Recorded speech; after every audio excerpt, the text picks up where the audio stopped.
입장이 정리될 것이라고 밝혔습니다. 경제장관회의와 국무회의에서 세법 개정안을 논의하는 절차를 거치면서 청와대의 입장도 결정될 거라고 설명했습니다.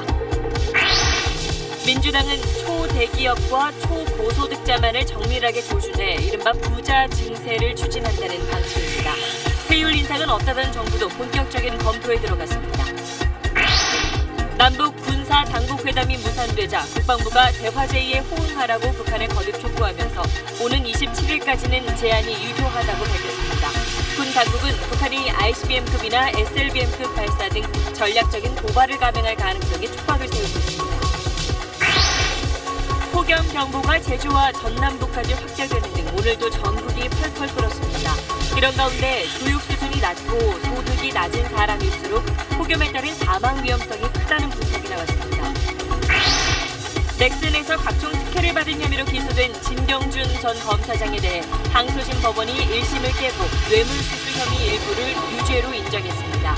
형량이 1심의 징역 4년에서 7년으로 크게 늘었습니다. 대형 치킨 프랜차이즈 BBQ 회장이 대학생 아들 소유의 회사를 통해 생략을 손질해 가맹점에 납품하고 튀김용 올리브유를 독점 공급한 정황이 확인됐습니다. 또 친인척 회사를 통해 치킨 박스를 비싸게 납품해온 것으로 드러났습니다. 외유성 유럽 연수를 떠났다가 조기 귀국한 충북 도의원 2명이 속죄한다면서 오늘 수해 복구에 나섰습니다. 자유한국당은 당 소속 도의원 3명을 제명했습니다. 현직 국회의원의 아들이자 현직 판사가 지하철에서 여성의 치마 속을 몰래 촬영한 혐의로 경찰에 체포됐습니다. 휴대전화에서 사진 석 장이 나왔는데 판사는 자동으로 찍힌 거라며 혐의를 부인했습니다. 경기도의 한 고등학교 씨름 감독이 골프채로 학생을 폭행해 경찰 조사를 받고 있습니다. 학부모를 술자리에 불러내 추행했다는 주장도 나왔습니다.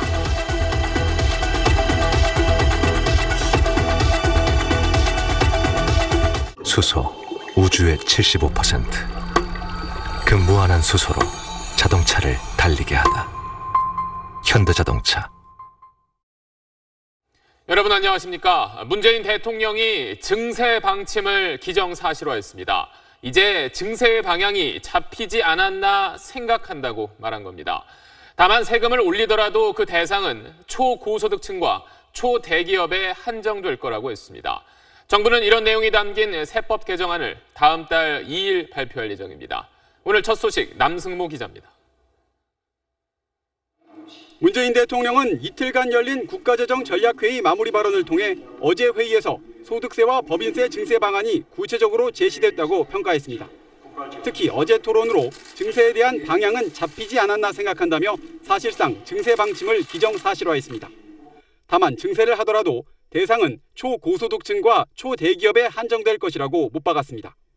문 대통령은 중산층과 서민, 중소기업들에게는 증세가 전혀 없다면서 5년 내내 이 기조가 계속될 것이라고 약속했습니다. 추미애 더불어민주당 대표도 이것은 증세가 아니라 조세 정의를 실현하는 정상화라고 힘을 보탰습니다. 구체적인 증세 논의는 다음 주부터 본격화됩니다. 다음 주의 그런 과정에서 이 증세 문제가 본격적으로 논의가 되고 입장이 정리될 것이다. 그렇게 설명드리겠습니다. 청와대는 서민 부담이 가중되는 부가가치세나 증세 효과가 미미한 상속세보다는 소득세와 함께 특히 법인세 인상에 무게를 두고 있습니다. 정부는 부처 간 논의를 거쳐 다음 주 화요일 새 정부의 경제정책 방향을 발표할 예정입니다. 또 다음 달 2일 증세 문제를 담은 세법 개정안을 내놓을 계획이어서 예상보다 일찍 증세의 물꼬를 틀 것으로 보입니다. SBS 남승모입니다. 이 세금 문제는 워낙 민감한 만큼 방금 전해드린 대로 먼저 초대기업과 초고소득자만을 정밀하게 조준해 증세를 추진할 걸로 보입니다. 이럴 경우 2만 명, 또 기업은 200곳 정도가 세금을 더 내게 될 걸로 추산됩니다. 계속해서 박민아 기자입니다. 기획재정부 고위 관계자는 여당에서 제기한 이른바 부자 증세 방안에 대해 심각하게 고민하고 있다고 말했습니다. 소득세 등 명목세율 인상은 없다던 김동연 경제부총리의 그간 발언을 사실상 180도 뒤집는 얘기입니다. 공론화된 부자 증세안은 크게 두 가지입니다. 먼저 법인세의 경우 과세표준 2천억 원을 초과하는 대기업에 대해 현재 22%인 최고세율을 25%로 올리자는 겁니다. 또 과세 표준 5억 원이 넘는 고소득자에게 현재 40%인 소득세율을 42%로 높여 적용하는 방안입니다. 이렇게 되면 법인세는 약 200곳, 소득세는 약 2만 명이 세금을 더 내게 될 것으로 추산됩니다. 조세 저항을 최소화하기 위해 초대기업과 초고소득자의 세부담부터 높이겠다는 겁니다. 전문가들은 지금 논의되는 수준으로는 새 정부의 국정과제를 수행하기에 부족하다며 추가적인 증세 논의로 확대될 가능성도 있다고 전망합니다. 초고소득자만으로는 세원은 아마 상당히 부족할 겁니다. 그래서 결국은 일반적으로 어느 정도 소득이 되는 계층들이 세금을 내는 쪽으로 갈 수밖에 없는 구조다. 새 정부 공약인 대주주 주식 양도 차익이나 상속 증여에 대한 과세 강화 방안도 곧 발표될 세제 개편안에 반영될 것으로 예상됩니다. SBS 박민아입니다. 정치권에서도 증세 논쟁이 뜨거워지고 있습니다. 여당은 부자들을 콕 집은 이른바 핀셋 증세론을 강조하고 나섰는데 한국당은 세금 폭탄 공화국이 될 거라며 반발하고 나섰습니다. 이 소식은 한상우 기자입니다.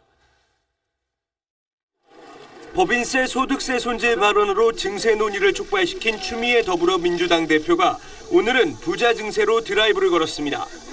여유 있는 계층에서 같이 고통을 분담한다는 차원에서 좀 초대기업, 초고소득자를 대상으로 해서 세금을 좀 더 내주시라. 우원식 원내대표도 이명박 정부가 깎아준 초고소득자의 세금을 이제 정상화시켜야 한다며 거들었습니다. 증세 대상은 극소수에 불과하단 이른바 핀셋 증세론으로 여론 설득에 나선 겁니다.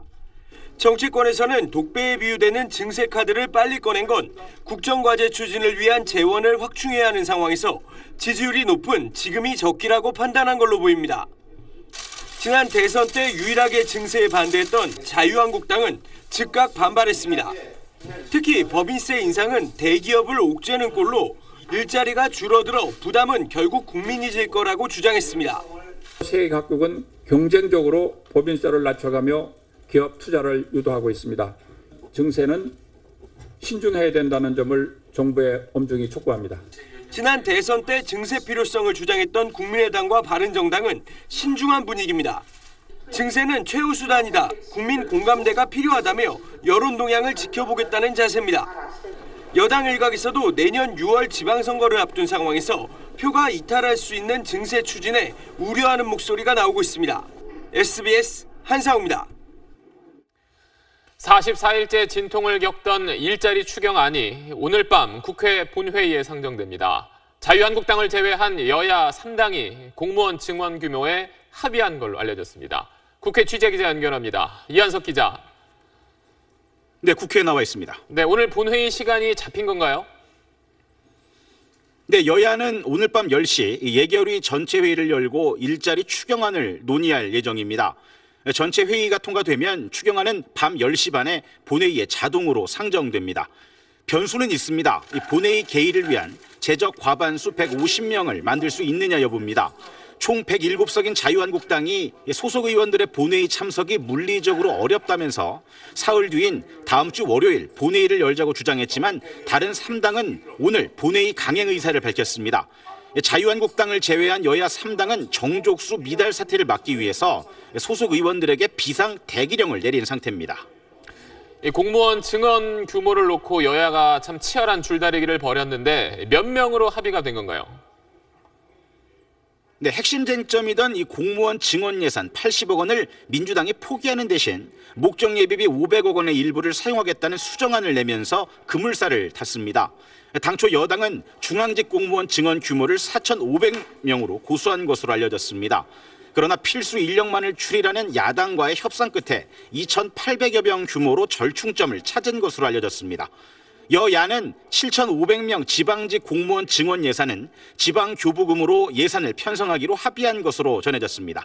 지금까지 국회에서 SBS 이한석입니다. 문재인 대통령이 탈원전 정책을 군사작전처럼 밀어붙인다는 비판을 정면으로 반박했습니다. 그러면서 전력 수급 계획에 문제가 없으면 수명이 연장된 월성 1호기를 비롯한 다른 원전들도 몇 개 더 폐쇄될 수 있다고 말했습니다. 보도에 정영태 기자입니다. 문재인 대통령은 국가재정전략회의 마무리 발언에서 오늘 논의할 의제는 아니라면서도 탈원전과 신고리 5, 6호기 중단, 공론조사 등을 군사작전처럼 밀어붙인다는 비판이 있는데 제대로 설명을 해야겠다고 운을 뗐습니다. 신고리 5, 6호기는 원래 전면 중단한다는 것이 공약이지만 이미 공정률이 28%에 달했기 때문에 밀어붙이지 않고 공론조사를 통해 결정하기로 합리적 선택을 내렸다고 설명했습니다.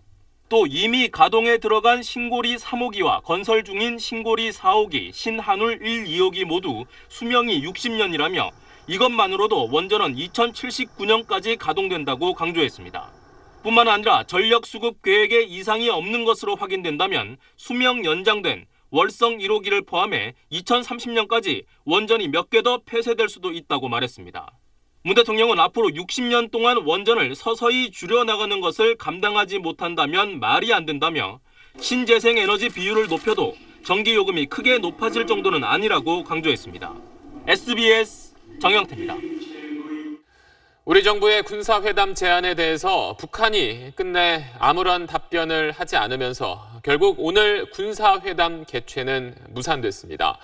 정부는 문재인 대통령이 적대 행위 중지 시점으로 제시한 오는 27일까지 말미를 주며 북한의 호응을 재차 촉구했습니다.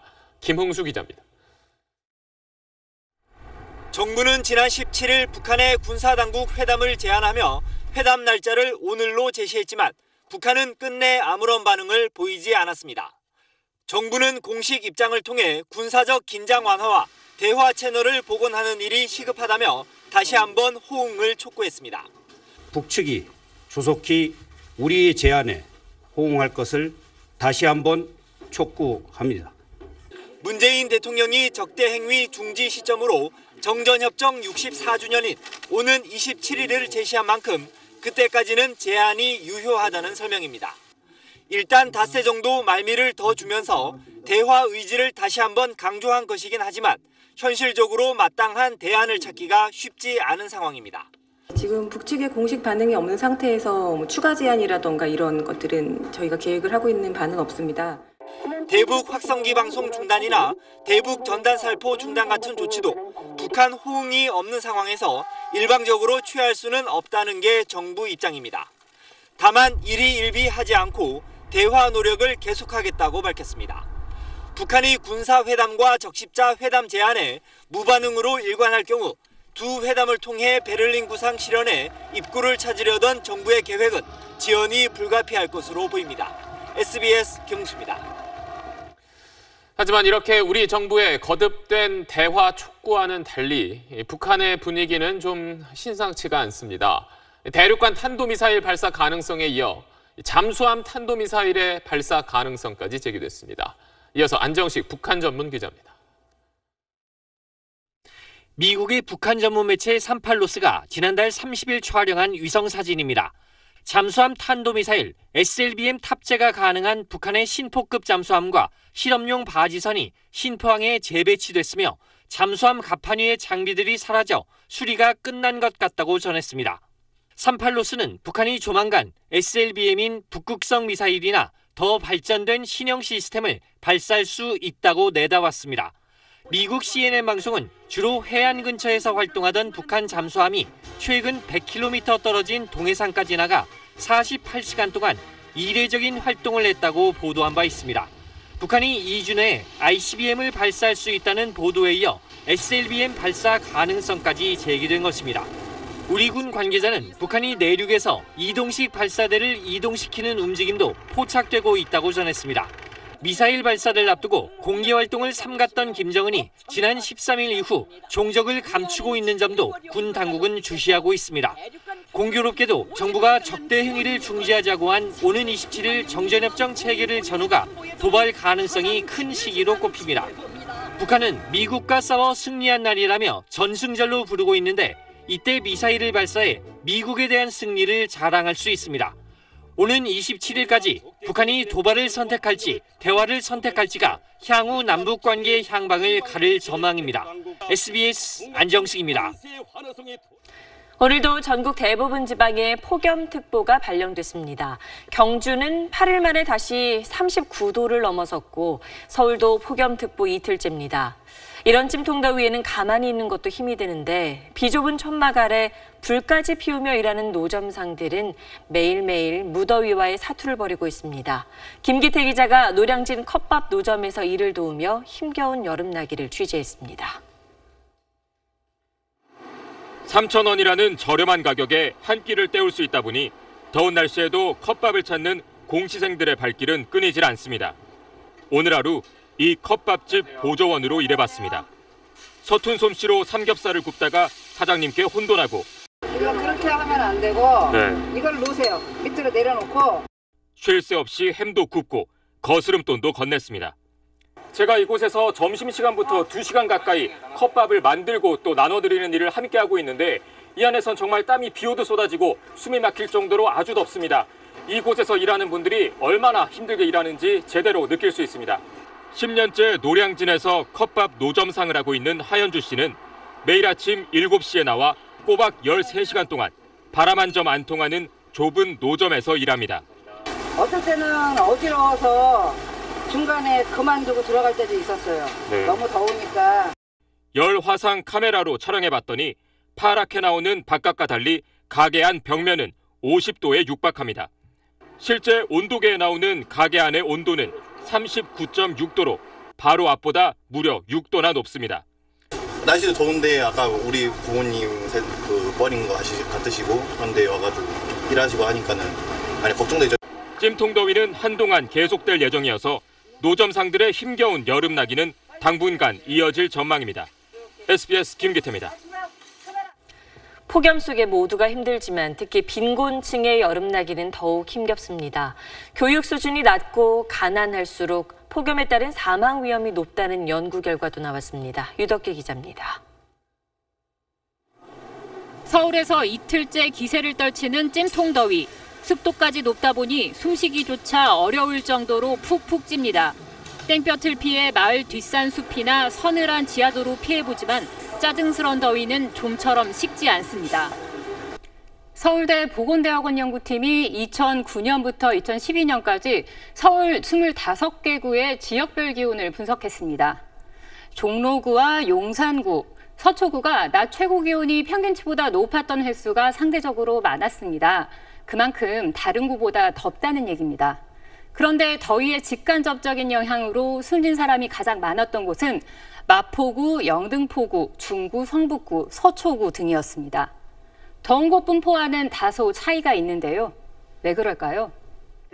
서울 마포구의 반지 앞방에서 홀로 지내는 할머니. 선풍기를 온종일 틀어대도 실내 온도가 섭씨 30도가 넘습니다. 수면제 먹고 선풍기는 틀어놓고 자는 것이죠. 이런 열악한 거주 환경 탓에 열사병이나 일사병 등 온열 질환에 걸릴 가능성은 물론 뇌졸중 위험도 커지게 됩니다. 연구팀은 교육 수준이 낮고 가난할수록 폭염에 따른 사망 위험이 19% 높아지는 것으로 분석했습니다. 지자체의 노력이나 환경이나 이런 지역 특성에 따라서 개인의 상태가 똑같다고 하더라도 폭염의 영향이 달라진다. 폭염의 건강 대책을 좀 적극적으로. 요즘같이 폭염이 이어지는 날엔 저소득층에 대해 각별한 관심과 지원이 필요합니다. SBS 유덕기입니다. 이제 본격적인 휴가철 시작이죠. 오늘부터 한 달간 한강공원에선 도심 피서객을 위한 다채로운 행사가 펼쳐집니다. 현장 취재기자 연결합니다. 노동규 기자. 네, 서울 한강공원 반포지구에 나와 있습니다. 네, 한강공원 축제 재밌겠네요. 네, 매년 연인원 1,000만 명 이상이 다녀가며 서울 시민의 대표 여름 축제로 자리 잡은 한강몽땅이 올해 5회째를 맞아 조금 전인 밤 8시부터 개막식이 시작됐습니다. 올해 축제는 모두 11곳의 한강공원에서 다음 달 20일까지 한 달 동안 진행됩니다. 지금 보고 계신 화면은 요즘 유행하는 수상 레저인데요. 플라잉보드를 이용한 갖가지 묘기를 보여주는 공연이 펼쳐지고 있고요. 그리고 제 뒤로 보이시는 저 화면은 지금 박원순 서울시장이 시민들과 함께 본격적인 그 한강몽땅 개막을 알리려는 모습입니다. 이어서는 미디어 아트 퍼포먼스가 준비되어 있습니다. 지금 여기 말고도 여의도 한강공원에서도 푸드트럭 50여 대가 참여한 야시장이 열렸는데요. 시원한 강바람에 더위를 식히면서 맛있는 음식도 즐길 수 있습니다. 여의도와 뚝섬 그리고 잠원 한강공원 등지에는 텐트 430여 동과 워터슬라이드 등이 준비돼 캠핑도 가능합니다. 이번 한강몽땅 축제에는 종이배 경주대회를 비롯해 80개의 다채로운 프로그램이 준비되어 있습니다. 이런 거 타려면 뭐 용인이나 홍천, 아산 이런 데 멀리까지 가야 되는데 여기서 이렇게 서울에서 탈 수 있어서 좋아요. 올해 처음 생긴 프로그램들 가운데는 오는 28일부터 사흘간 잠수교 모든 구간을 막고 모래밭을 만들어 백사장처럼 쓰는 잠수교 바캉스가 이색적입니다. 지금까지 반포 한강공원에서 SBS 노동규입니다. 진경준 전 검사장이 넥슨 김정주 대표로부터 받은 이른바 공짜 주식이 뇌물이 아니라는 1심 판결이 항소심에서 일부 뒤집혔습니다. 장래 진 전 검사장의 영향력을 염두에 둔 보험성 뇌물이라고 본 겁니다. 형량이 7년으로 늘었습니다. 류란 기자입니다. 지난해 12월 1심 재판부는 진 전 검사장과 김 대표가 30년 지기 지음 관계라며 김 대표가 주식 취득 비용으로 건넨 4억여 원을 선물에 가깝다고 봤습니다. 또 돈을 건넨 당시 넥슨엔 수사 현안이 없는 만큼 직무 관련성이 없다며 뇌물 혐의를 모두 무죄로 판결했습니다. 나머지 혐의 가운데 일부를 유죄로 인정해 징역 4년을 선고했습니다. 하지만 항소심 재판부는 검사의 일반적인 직무에 대한 대가 관계가 인정된다며 1심을 깨고 징역 7년에 벌금 6억 원을 선고했습니다. 김 대표가 당시 수사를 받거나 불법적인 사업을 하고 있지 않았더라도 앞으로 사건을 청탁할 가능성을 기대해 금품을 제공했다고 본 겁니다. 다만 재판부는 진 전 검사장이 넥슨 주식을 넥슨 재팬 주식과 맞바꿔 얻은 시세 차익 120억 원에 대해선 1심처럼 무죄로 판단했습니다. 검찰은 김 대표로부터 받은 4억 원이 사실상 주식 대박의 종잣돈이 된 만큼 시세 차익을 포함한 130억 원을 추징금으로 구형했지만 재판부는 이를 진 전 검사장의 주식 운용 결과라고 설명했습니다. 결국 진 전 검사장의 추징금은 뇌물로 인정된 초기 주식 매입 대금과 승용차 무상 이용 등을 포함해 5억 원으로 결정됐습니다. SBS 유란입니다. 청와대 민정수석실 캐비닛에서 발견된 문건은 우병우 전 수석의 지시로 당시 민정수석실에서 근무했던 현직 검찰 간부가 작성한 걸로 확인됐습니다. 특검은 작성자와 경위가 확인됐다며 청와대 문건을 이재용 삼성 부회장 재판에 증거로 제출했습니다. 임찬종 기자의 단독 보도입니다. 박영수 특별검사팀은 오늘 이재용 삼성전자 부회장 재판에서 최근 청와대 민정수석실 캐비닛에서 발견된 문건을 증거로 제출했습니다. 특검팀은 삼성그룹 경영권 승계를 정부 차원에서 지원할 필요성에 대한 내용이라며 최근 검찰 조사에서 작성에 관여한 인물들이 확인됐다고 밝혔습니다. 특검이 밝힌 작성에 관여한 인물 2명 가운데 1명은 당시 청와대 민정수석실 행정관이었던 현직 검찰 간부 이모 검사로 확인됐습니다. 이 검사는 최근 검찰에서 조사를 받으면서 2014년에 우병우 당시 민정비서관의 지시로 작성했다고 진술한 것으로 알려졌습니다. 특검은 이 검사 등의 진술 조서도 증거로 채택해달라고 재판부에 요청했습니다. 재판부는 이 부회장의 변호인단이 새로운 증거에 대해 검토할 시간이 부족했다며 변호인 의견을 들어본 뒤 증거 채택 여부를 판단하겠다고 밝혔습니다. 특검은 만약 변호인단이 증거 채택에 동의하지 않을 경우 이 검사 등을 증인으로 불러 법정에서 문건 작성 경위 등을 확인한다는 방침입니다. 이재용 부회장의 변호인단은 전혀 검토를 못한 상태라며 자료를 분석한 후 의견을 밝히겠다고 말했습니다. SBS 임찬종입니다. 주차타워 승강기의 철판이 갑자기 8m 아래로 떨어지면서 철판 위에서 보수공사를 하던 1명이 숨지고 2명이 다쳤습니다. 경찰은 기계 결함이 있었는지 조사하고 있습니다. 안상우 기자가 전합니다. 소방대원들이 밧줄을 끌어당기며 구조 작업을 벌입니다. 지하로 커다란 철판이 떨어져 있고 그 옆에 부상자가 끼어 애타게 구조를 기다립니다. 의식을 잃은 부상자가 들것에 실려 나옵니다. 오늘 오전 10시 30분쯤 서울 송파구의 한 주차타워의 주차 승강기 철판 위에서 56살 A씨 등 3명이 수리 작업을 준비하다가 변을 당했습니다. 평소 같았으면 차량의 무게도 지탱했을 철판이 갑자기 8m 아래로 떨어지면서 이들도 함께 추락한 겁니다. 사고가 난 주차타워 승강기는 만들어진 지 20년이나 지났습니다. 인부들은 오래된 승강기의 보수공사를 진행하다 사고를 당했습니다. 이 사고로 A씨는 의식을 잃고 병원으로 옮겨졌지만 숨졌고 나머지 2명도 크게 다쳐 병원으로 이송됐습니다. 의식이 없어 보이고 응급조치하다가 갑자기 그냥 안 될 것 같으니까 구급차에 싣고 가는 것 같습니다. 경찰은 함께 떨어진 동료들을 상대로 주차 승강기의 기계결함 여부나 안전수칙 준수 여부 등을 조사할 방침입니다. SBS 안상우입니다. 다음 소식입니다. 현직 판사가 지하철에서 여성의 치마 속을 몰래 촬영한 혐의로 체포됐습니다. 이 판사의 아버지는 현역 국회의원입니다. 휴대전화에서는 사진 3장이 나왔는데 판사는 자동으로 찍힌 거라며 혐의를 부인했습니다. 손형한 기자입니다.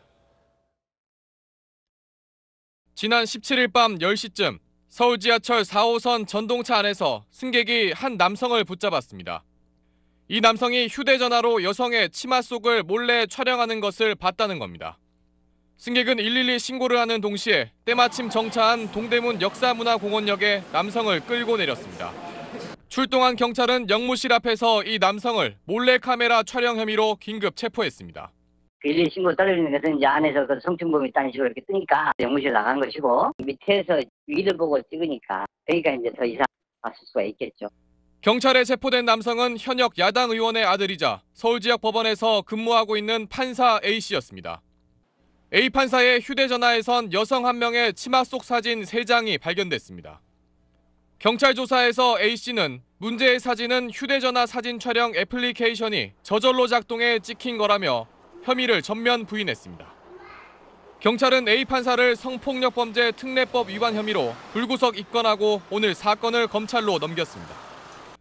A씨의 소속 법원은 어제 경찰로부터 관련 사실을 통보받았다며 본인이 혐의를 부인하고 있어서 앞으로의 수사 과정을 지켜보겠다고 밝혔습니다.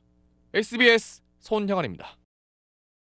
한 사립대 총장이 직원들을 모아놓고 폭언과 욕설을 퍼부어 논란이 되고 있습니다. 해당 총장은 단순한 질책이었다고 해명했습니다. TJB 조혜원 기자입니다. 논산에 있는 한 사립대학의 전체 직원회의 시간, 총장이 직원들을 향해 욕설을 내뱉습니다. 내가 때를 잡아 죽이고 싶습니다. 지금. 근데 죽일 놈이 너무 많아서 내 순서대로 때를 잡을 거예요. 뿌리부터 갉아먹는 개새끼가 있단 말이에요. 공식석상 발언이라고 믿기 어려운 막말을 계속해서 쏟아냅니다. 여태까지 개판친 사람들은 일을 하지 말고 가만히 계세요. 내가 다 때려 부셔버릴 겁니다. 그 개판친. 비인격적인 대우에 총장 부임 이후 직원의 30%가 학교를 떠났습니다. 폭언이 계속되니까 마음의 상처를 많이 받았거든요. 그래서 더 이상 근무할 수가 없겠다고 생각을 해서 그만두기로 마음먹었습니다. 한 총장은 대학 구조개혁의 어려움을 얘기하는 과정에서 발언이 불거졌다고 해명했습니다. 구조개혁에 반대하는 세력에 대해서 그들을 때로는 온건하게, 때로는 강하게 압박하고 이러면서 벌어진 일입니다. 지난해 한 총장은 소통 방식에 의의를 제기한 학생 대자보도 갈기갈기 찢어 반발을 사기도 했습니다. 대학 측은 해당 의혹에 대한 진상규명을 위해 오는 28일 임시 이사회를 열 계획입니다. TJB 조혜원입니다. 요즘 프랜차이즈 업계의 이른바 원가 갑질 논란에선 친인척을 통한 일감 몰아주기와 폭리 행태가 자주 등장합니다. 대표적인 치킨 프랜차이즈 BBQ도 예외가 아니었습니다. BBQ 회장은 대학생인 아들 소유 회사를 통해 생닭을 손질하도록 하고 튀김용 올리브유도 독점 공급하게 했습니다. 또 치킨 포장 박스는 친인척 회사에게 맡겨 비싸게 납품할 수 있도록 해왔습니다. 이호건 기자가 취재했습니다. 경기도 광주에 있는 생닭 손질업체 HY 인터내셔널입니다. 이곳에서 생닭의 날개 끝을 자르는 마무리 손질 작업을 한 뒤 BBQ 본사를 통해 가맹점들에 공급합니다. 가맹점들이 내는 마무리 손질 비용은 마리당 400원. 시중가보다 2배는 비싸다고 가맹점주들은 하소연합니다. 아이들이 사도 저도 닭을 한 20몇 년 만졌는데 출중시장에서 사실 이걸 거래를 한다 그러면 실제로 뭐 200원에도 충분하죠. 이 회사의 소유주는 BBQ 회장의 대학생 아들이었습니다.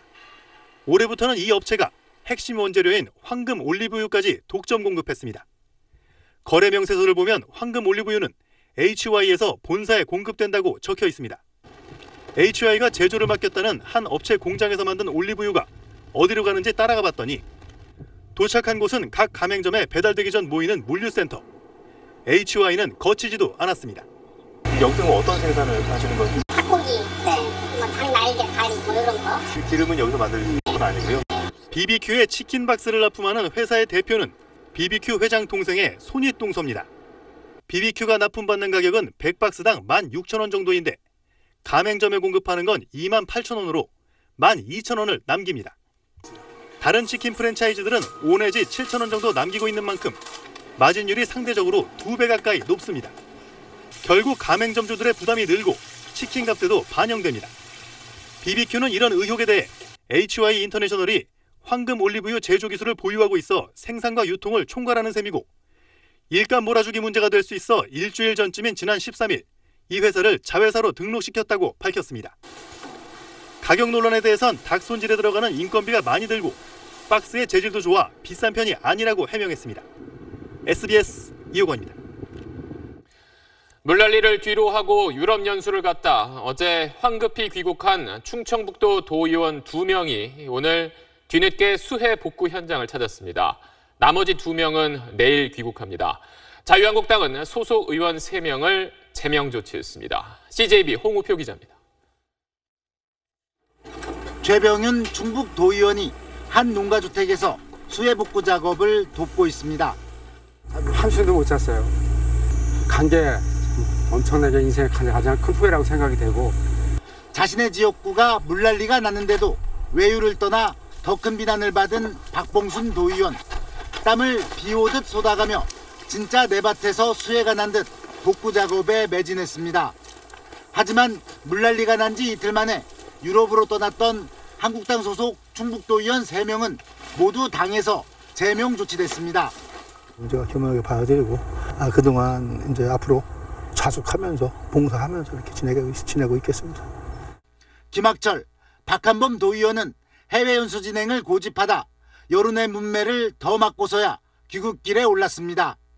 태국 방콕을 경유해 내일 밤 8시 10분 인천공항으로 입국할 예정입니다.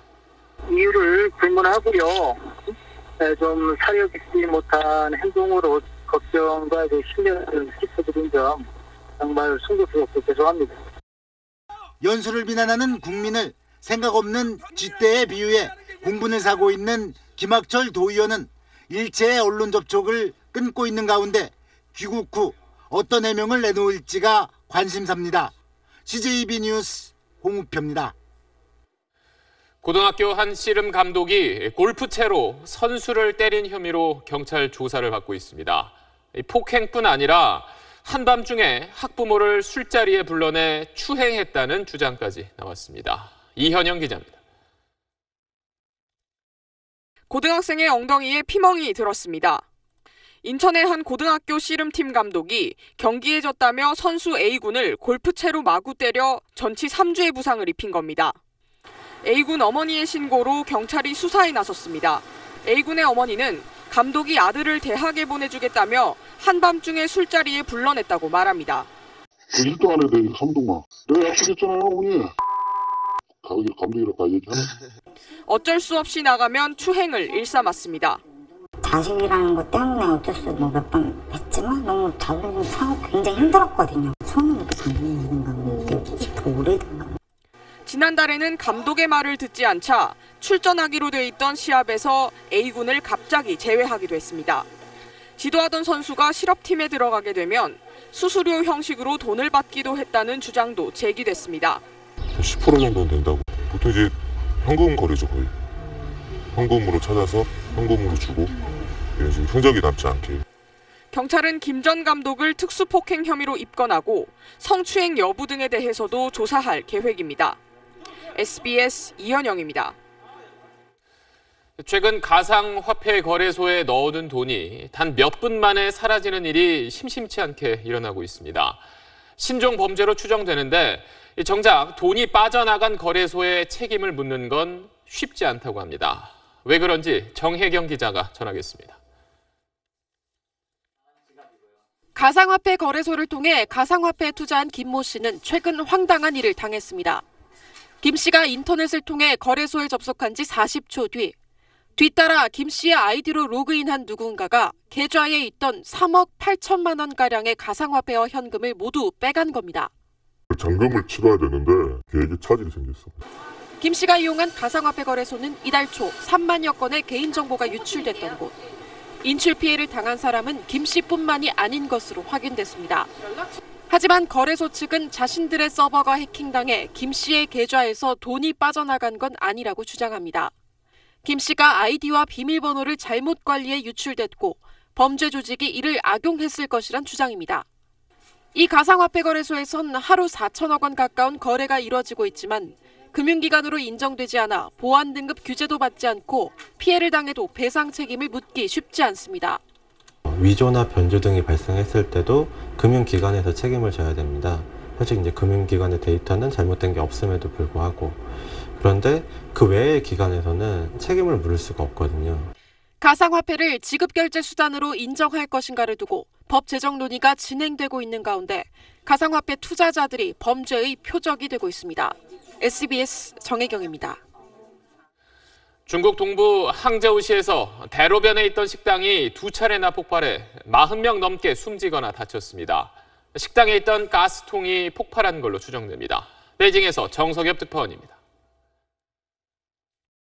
출근이 한창인 아침 8시 35분, 엄청난 굉음과 함께 발생한 폭발이 버스와 승용차가 달리던 대로를 덮칩니다. 도로 맞은편 상점에도 폭발의 위력이 그대로 전달돼 상점한 사람들이 혼비백산합니다. 도로 위엔 직격탄을 맞은 버스와 택시들이 유리창이 산산조각이 난 채 멈춰섰고 날벼락을 맞은 행인들과 승객들은 피를 흘리며 도로를 빠져나갑니다. 도로가 아수라장이 된 상황에서 5분 뒤 또다시 두 번째 폭발이 일어났고 폭발이 발생한 식당 건물엔 순식간에 시뻘건 불길이 타오릅니다. 소방관들이 연신 물을 뿌려도 진화엔 역부족입니다. 중국 저장성 항저우시의 한 식당에서 발생한 이 폭발로 지금까지 최소 2명이 숨지고 46명이 다쳐 병원에서 치료를 받고 있습니다. 1차 폭발 뒤에 길거리에 쓰러진 사람들을 사고 현장 밖으로 피신시킨 택시기사가 아니었다면 훨씬 많은 희생자가 발생할 뻔했습니다.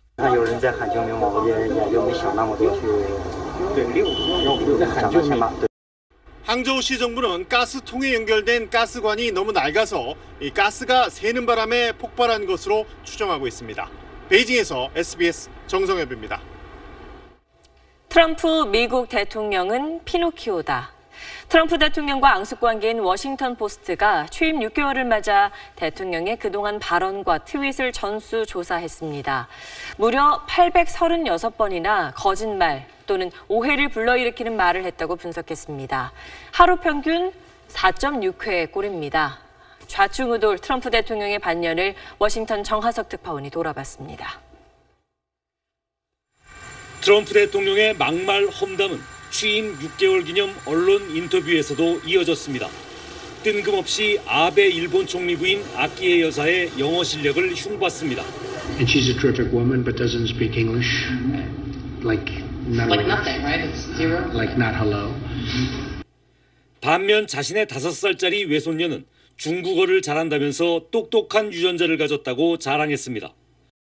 트럼프의 자화자찬은 오늘도 이어졌습니다. Done it under another administration. I feel confident. 그러나 언론이 작성한 트럼프 정부 6개월의 성적표는 초라합니다. 워싱턴 포스트는 트럼프가 하루 평균 4.6회의 거짓말을 했다며 거짓말이 드러나도 계속 같은 주장을 되풀이한다고 꼬집었습니다. CNN은 트럼프 대통령이 지금까지 모두 42개의 법안에 서명했지만 단 한 건의 주요 법안도 의회를 통과하지 못했다고 지적했습니다. 991번 트윗을 올리면서 기자회견은 단 한 차례만 열었고 지난 6개월간 무려 40일을 골프장에서 보냈다고 비판했습니다. 이러는 사이 국정 지지도는 36%까지 떨어져 지난 70년간 어느 미국 대통령보다 낮은 취임 6개월 후 지지율을 보였다고 미국 언론들은 지적했습니다. 워싱턴에서 SBS 정화석입니다. 뿌리 깊은 신분사회인 인도에서 흑수저 대통령이 탄생했습니다. 천민 중에서도 불결해서 접촉해선 안 된다는 불가촉 천민 출신입니다. 정규진 기자가 보도합니다. 인도의 새 대통령으로 뽑힌 남나트 코빈드 당선자가 모디 총리의 축하를 받습니다. 변호사와 상원 의원에 주지사까지 지낸 화려한 경력을 자랑하지만 정작 코빈드가 주목받는 건 그의 출신 배경입니다. 코빈드는 인도 사회의 최하층 계층인 달리트 출신입니다. 달리트는 인도의 신분 피라미드인 카스트의 밑바닥, 수드라에도 끼지 못하는 천민입니다. 몸이 닿으면 불결해진다고 해 불가촉 천민으로 불리며 대부분 빈민가를 벗어나지 못합니다. 코빈드는 비가 새는 진흙집에서 보낸 어린 시절을 떠올리며 하루하루 끼니를 걱정하는 국민을 대표하겠다고 당선 소감을 밝혔습니다. लेकिन अपने समाज के लिए, अपने देश के लिए अथक सेवा भाव आज मुझे यहाँ तक ले आया है. 불가촉 천민 출신으로 역대 두 번째, 20년 만에 대통령입니다. 총리 중심의 의원 내각제인 인도에서 대통령은 주로 의전을 맡는 등 사회 통합의 상징적 역할을 해왔습니다. 자수성가했다지만 이미 부와 권력을 가진 코빈드가 과연 지금의 소외계층을 대변할 수 있을지 기대와 우려의 시선이 교차하고 있습니다. SBS 정규진입니다. 해외여행 갈 때 데이터 로밍 서비스 많이 이용하시죠? 그동안은 24시간 단위 정액제여서 잠깐 사용해도 하루치 돈을 다 내야 했었는데 연말부터 데이터 로밍 요금제가 좀 달라집니다. 최희성 기자의 단독 보도입니다. 공항에 마련된 이동통신사 로밍센터입니다. 출국 전 데이터 로밍 서비스를 신청하려는 사람들로 분주합니다. 9,000원, 900원을 무제한 나오시는 거고요. 이거 잠깐만 써도 9,900원. 예, 하루에 1분만 쓰셔도 이게 정액제 요금제라서. 현재 정액형 데이터 로밍 서비스는 24시간 단위로만 요금이 부과돼 사용량과 관계없이 하루치 요금 9,900원에서 11,000원을 모두 내야 합니다. 특히 외국에 머무는 시간이 짧은 귀국 당일엔 손해가 큽니다. 짧게는 한나절도 안 되게 쓰는 시간이 많기 때문에 나머지 시간을 다 버린다고 봐야죠, 사실. 방송통신위원회와 이동통신사는 이런 민원을 해소하기 위해 올 12월부터 12시간 단위로 로밍 서비스를 이용할 수 있도록 요금제를 바꾸기로 했습니다. 우선 로밍 마지막 날에만 적용할 계획인데 요금은 5,000원 정도입니다. 2박 3일 여행의 경우 기존엔 3만 원의 요금을 내야 했는데 5,000원 정도를 아낄 수 있습니다. 사용자들이 불필요한 요금을 납부하지 않아도 되고 또한 그럼으로써 이용자의 선택권도 넓혀지게 됩니다. 뿐만 아니라 연간 400억 정도의 가계통신비 절감 효과도 기대가 됩니다. 이동통신 3사는 요금제 개편을 위한 약관 개정과 전산 개발에 착수했으며 12시간 단위 로밍 서비스 전면 도입 여부를 지속적으로 협의할 방침입니다. SBS 최희선입니다. 길을 안내하고 쇼핑도 도와주는 로봇이 속속 등장하고 있습니다. 실험실에만 있는 게 아니고 인천공항이나 백화점에 가면 직접 만날 수도 있습니다. 정현 기자가 소개합니다. 인천공항의 안내 로봇 에어스타입니다. 찾는 장소를 물어보자 약국 어디야? 위치와 걸리는 시간을 알려주고 원하면 데려다 주기도 합니다. 우리말과 영어, 일본어, 중국어 등 4가지 언어를 인식하는데 모니터로 각종 탑승 정보도 알려줍니다. Easier than talking to people probably because it's like you just press. But in English you might have trouble like finding people that might be able to help. 함께 배치된 청소 로봇은 공항 곳곳을 돌아다니며 바닥 먼지를 제거합니다. 단순한 작업들을 로봇들이 좀 더 효율적으로 할 수 있게 도와주는 데 있어서 도움이 된다고 했습니다. 서울의 한 백화점에선 엘봇이라는 이름의 로봇이 고객을 맞이합니다. 매장 정보나 식당, 카페의 위치와 메뉴를 알려주거나 망고 주스를 드시는 건 어떠세요? 가상으로 옷을 입어볼 수 있는 서비스를 권하기도 합니다. 고객들에게 좀 더 재미있고 새로운 쇼핑 경험을 제공해드릴 예정입니다. 해외에선 맥주병을 따서 컵에 따라주는 로봇이나 음식 재료를 손질하고 요리도 해주는 주방장 로봇도 등장했습니다. 기술의 발전으로 로봇이 실생활 속에 더 깊숙이 활용될 날도 머지않아 보입니다. SBS 정원입니다. 천재 화가로 불리는 초현실주의파의 거장 살바도르 달리가 강제로 무덤 밖으로 꺼내졌습니다. 사망한 지 무려 28년 만입니다. 어떤 사연이 있는 건지 한세연 기자가 전해드립니다. 스페인의 한 미술관에서 법의학자들이 시신 한 구를 꺼내 차량에 싣습니다. 바로 28년 전 숨진 20세기 대표 초현실주의 화가 살바도르 달리의 시신입니다. Las muestras pedidas por la juez, que eran dientes y un hueso. 시계가 흘러내릴 듯한 작품으로 널리 알려진 달리는 1989년 84세 나이로 숨진 뒤 스페인 고향의 한 미술관에 묻혔습니다. 그로부터 18년이 지난 2007년 아벨이란 이름의 여성이 갑자기 나타나 자신이 달리의 친딸이라며 법원에 친자 확인 소송을 냈습니다. 스페인 법원은 그녀의 주장을 일부 받아들였습니다. 달리의 친족이 생존해 있지 않는 만큼 친자 확인을 위해선 시신에서 DNA를 확보해야 한다고 결정한 겁니다. Me da la confianza, me da un letrado de oficio como que dice y una juez que me da el veredicto de que me se dé mi identidad. 하지만 달리 지인들은 유산을 노린 사기극이라며 비판했습니다.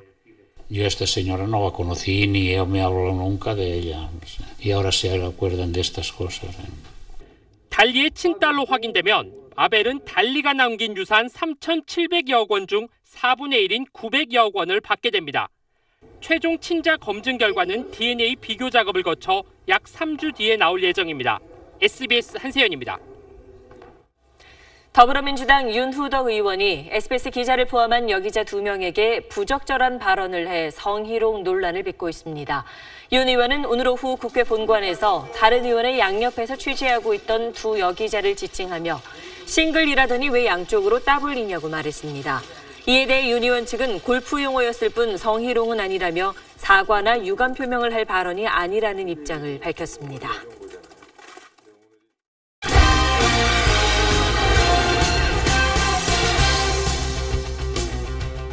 안녕하십니까. 스포츠 뉴스입니다.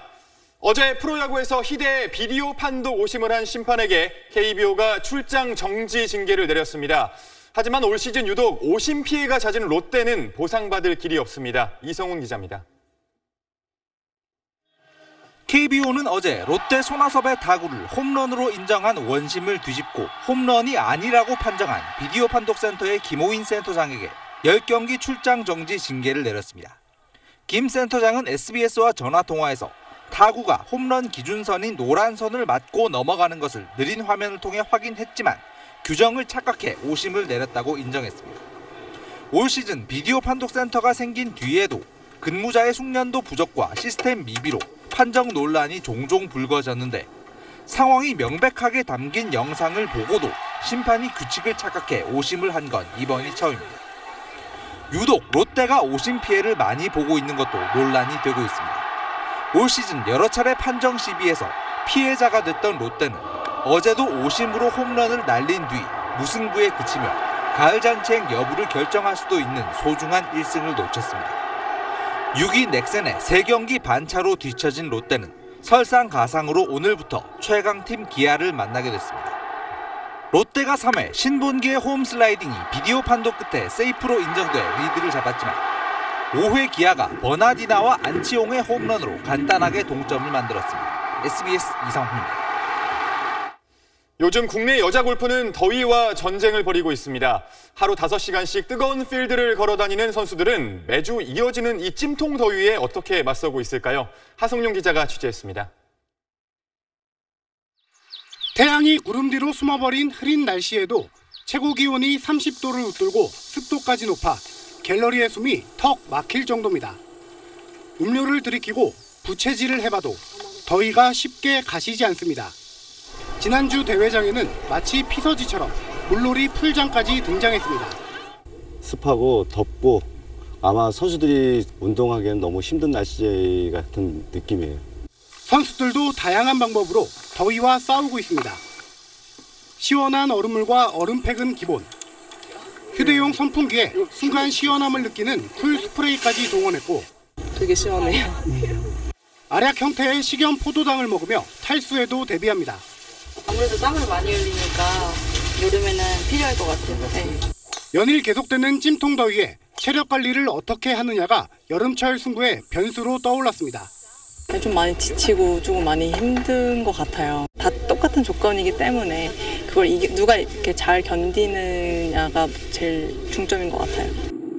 대회 첫날에는 무명의 김지수와 박소연이 6언더파 공동 선두에 올라 4주 연속 첫 우승자 탄생에 대한 기대감을 높였습니다. 상금 1위 김지연과 2위 김혜림은 나란히 2언더파 공동 21호 무난하게 출발했습니다. SBS 하성노입니다.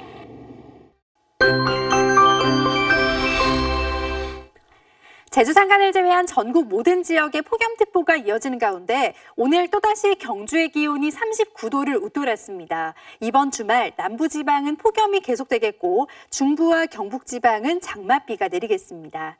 현재 북쪽에 위치한 장마전선의 영향으로 일부 중북부 지방에 비가 내리기 시작했습니다. 주말인 내일은 서울, 경기와 강원도에, 모레는 중부와 경북지방에 비가 내리겠고요. 일부 내륙지방에는 소나기가 내리겠습니다. 이틀간 강원도를 중심으로는 120mm 안팎의 폭우가 예상돼 피해 없도록 하셔야겠습니다. 서울을 포함한 그 밖의 지방은 최고 40mm 안팎의 비가 올 것으로 보입니다. 내일도 서울의 낮 기온 32도 안팎까지 오르겠지만 영동 지방은 더위가 주춤하겠습니다. 남부지방 대구의 낮 기온 35도로 오늘만큼 덥겠습니다. 비는 일요일 오후에 그쳤다가 화요일 다시 전국으로 확대되겠습니다. 날씨였습니다. 3년 전 총기 난사 사고가 일어났던 22사단에서 또다시 일병 한 명이 스스로 목숨을 끊으면서 부대의 고질적인 부조리를 질타하는 여론이 높습니다. 군 당국은 혹시 우리 아들이 22사단에 갈까 봐 두렵다는 부모님들의 목소리를 더 이상 흘려듣지 말아야 할 겁니다. 뉴스 마치겠습니다. 고맙습니다.